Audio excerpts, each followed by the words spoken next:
नमस्कार, स्वागत है आपका आज की खबर में। मैं हूं आपके साथ विशाल पंडित और आप मेरे साथ मेरे सोशल मीडिया प्लेटफॉर्म पर भी जुड़ सकते हैं। स्क्रीन पर मेरे सोशल मीडिया हैंडल्स आपको नजर आ रहे होंगे। अब रुक करते हैं खबरों का। अमेरिका, इजराइल और ईरान के बीच मध्य पूर्व एशिया में लगातार घमासान जारी है, लेकिन इसी बीच अमेरिकी राष्ट्रपति डोनाल्ड ट्रंप ने प्रधानमंत्री मोदी से बात की है। उन्होंने मध्य पूर्व की मौजूदा स्थिति पर चर्चा की, जिसमें होर्मुज जल डमरू मध्य को खुला रखने का महत्व भी शामिल है। भारत में अमेरिका राजदूत सर्जियो गौर ने इस बात की जानकारी दी है। अमेरिकी राजदूत सर्जियो गौर ने इस बात की जानकारी दी है कि अमेरिकी राष्ट्रपति ट्रंप ने पीएम मोदी से बातचीत की है। मिडिल ईस्ट में बढ़ते तनाव के बीच ये बातचीत हुई है। स्टेट ऑफ होर्मुज के जल डमरू मार्ग पर भी चर्चा हुई है। अमेरिकी राजदूत सर्जियो गौर ने इस बात की पुष्टि की है।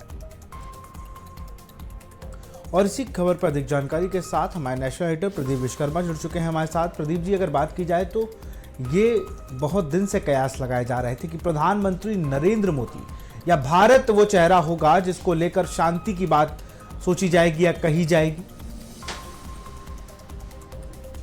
बिल्कुल विशाल, इसमें कोई शक नहीं है, क्योंकि हम करीब 145 करोड़ देश के वासी हैं और जिस तरह से प्रधानमंत्री नरेंद्र मोदी ने पूरे विश्व का भ्रमण किया है, लगातार विदेशों में जाते रहे हैं और 1 to 1 बात करते रहे हैं, तो उसका एक बड़ा प्रभाव पड़ता है। और अभी जो चीजें चल रही थी, कल तक जो कहा जा रहा था कि पीस समझौता जो हो रहा है उसके बीच में जो लोग हैं वो उन देशों का जो जिक्र रहा है कि एक टर्की है और पाकिस्तान है। ऐसे में उसके बाद इतनी बड़ी खबर आना वाकई में अपने आप में बहुत बड़ी बात है कि खुद, और सबसे बड़ी बात है कि जो सर्जियो गौर ने बताया है कि खुद डोनाल्ड ट्रंप ने बात की है हमारे देश के प्रधानमंत्री नरेंद्र मोदी से। और क्योंकि वो जानते हैं कि जिस जल डमरू मध्य को वो खुलवाने की बात कर रहे हैं, जहां पर सारे विश्व की एनर्जी अटकी पड़ी है, करीब 25 से 30% एनर्जी अटकी पड़ी है, वहां से हमारे जहाज बड़े आसानी से और अच्छी तरीके से निकल के आ रहे हैं। 2 जहाज हमने पहले ही वहां से निकाल लिए थे और 2 जहाज और वहां से निकल चुके हैं। तो वो भारत की ताकत को जानते हैं और पहचानते हैं। यही कारण है कि ट्रंप ने खुद प्रधानमंत्री नरेंद्र मोदी को फोन किया, उनसे बात की और प्रधानमंत्री ने भी उनको एश्योर किया कि वो चाहते हैं कि वो डी-एस्केलेशन हो, वार खत्म हो, चीजें रीस्टोर हो, जिससे कि जो जल डमरू मध्य का पर खतरा है और उसको लेकर के पूरे विश्व में एनर्जी पर खतरा मंडरा रहा है, वो दूर हो।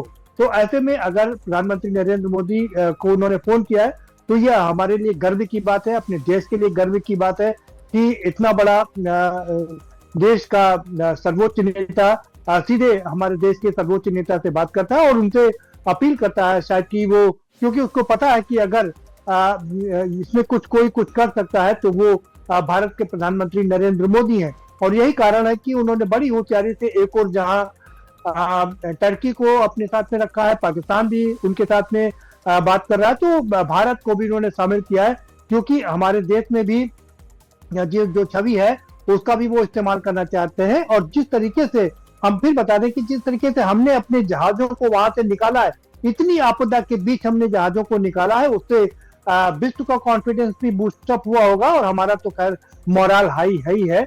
और अमेरिका को भी एक संदेश गया होगा कि अगर इसमें इस मुसीबत से कोई छुटकारा दिला सकता है तो वो भारत है, जो इस बड़ी मुसीबत से छुटकारा दिला सकता है।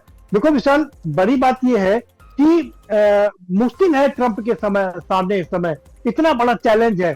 और क्योंकि ईरान ने वो जल डमरू मध्य को कैप्चर कर रखा है और वो किसी भी कीमत पर उसको खुलवा नहीं पा रहे हैं।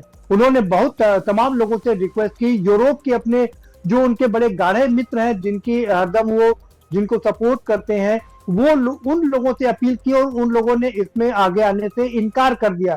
ये अपने आप में बड़ी बात है। देखिए, नाटो की अगर हम बात करें, नाटो एक बड़ा संगठन है जो कि रसिया के खिलाफ खड़ा हुआ है कि अगर कोई देश उस पर अटैक करेगा, नाटो के किसी भी देश पर अटैक करेगा तो उस पर वो अटैक माना जाएगा।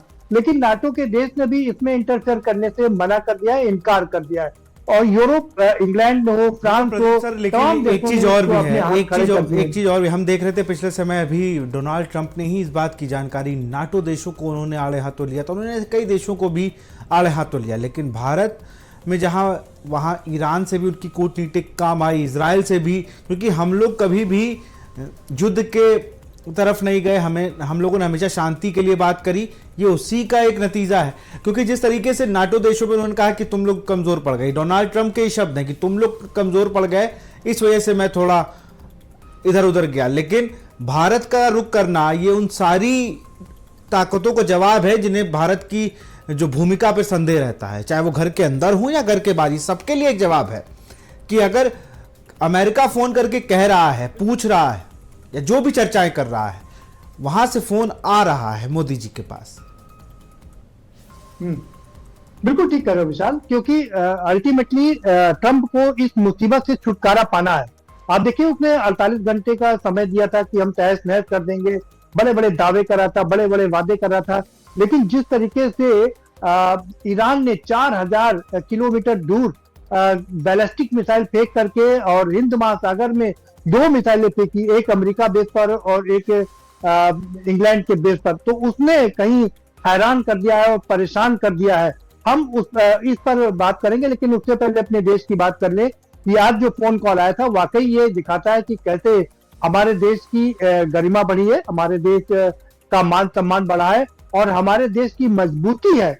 यही कारण है कि ट्रंप जैसे लोग भी मजबूर होकर के फोन पर बात कर रहे हैं। उन्होंने स्वयं फोन किया और ये बात किसी और ने नहीं कही, बल्कि सर्जियो गौर ने ये बात कही है कि ट्रंप ने फोन किया, और प्रधानमंत्री नरेंद्र मोदी ने भी अपने ट्वीट में कहा कि वहां से फोन आया था और हमने बात की है, हम कोशिश करेंगे कि इसमें पीस रीस्टोर हो। यानी कि अब भारत की इसमें एक अहम भूमिका होगी कि कैसे इस जल डब्ल्यू मध्य से को खाली कराया जाए और जो विश्व में एनर्जी का एक संकट खड़ा हुआ है, उस संकट से अपने आप को हटाया जाए, दूर किया जाए, और अमेरिका कैसे इस संकट से छुटकारा पा सकता है, ये इसके लिए भी भारत बहुत जरूरी है। लेकिन अगर हम युद्ध की बात करें विशाल, तो देखिए अमेरिका तो पीछे हटता दिखाई दे रहा है। उसने साफ कर दिया कि अगले 5 दिन तक वो कोई अटैक नहीं करेगा, और इसके अलावा जो उसकी बातचीत चल रही है, उसने अभी तक कोई खुलासा नहीं किया कि किसके साथ बातचीत चल रही है, लेकिन जो हमारे पास सूत्र हैं वो बता रहे हैं कि ईरान के कुछ 2-3 बड़े खास चुनिंदा लोग हैं जिनके साथ उसकी बातचीत चल रही है। हालांकि ये खमेनेई के ग्रुप के नहीं है, वो दूसरे ग्रुप के हैं जिनके साथ उनकी बात चल रही है, और ट्रंप ने दावा किया है कि वो बहुत ही कॉन्फिडेंशियल और बहुत ही शानदार और बड़े आदमी है जो हमेशा हमारी तारीफ भी करते रहते हैं। तो क्या वो ईरान एक बार अपनी रिजीम चेंज की तरफ जाएगा? अगर इस तरह से ट्रंप से बात चल रही है, तो क्या वो जो बीच बचाव करेंगे तो रिजीम चेंज की बात भी होगी? हालांकि अब ट्रंप ने देखना होगा कि जो 5 दिन का समय है। ट्रंप ने सीज फायर के लिए कहा है, उसके बाद क्या होता है। बहुत बहुत शुक्रिया सर आपका तमाम जानकारी के लिए, हमसे जुड़ने के लिए।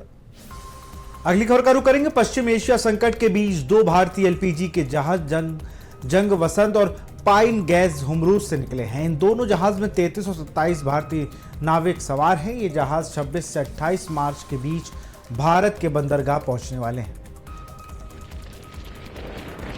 जंग वसंत आपको बताएं 92,612.59 मेट्रिक टन एलपीजी गैस के दोनों जहाज आ रहे हैं। दोनों जहाजों में 60 भारतीय नाविक सवार हैं। 26 से 28 मार्च के बीच पहुंचने की है उम्मीद। हुमरूज से निकलेंगे 2 जहाज।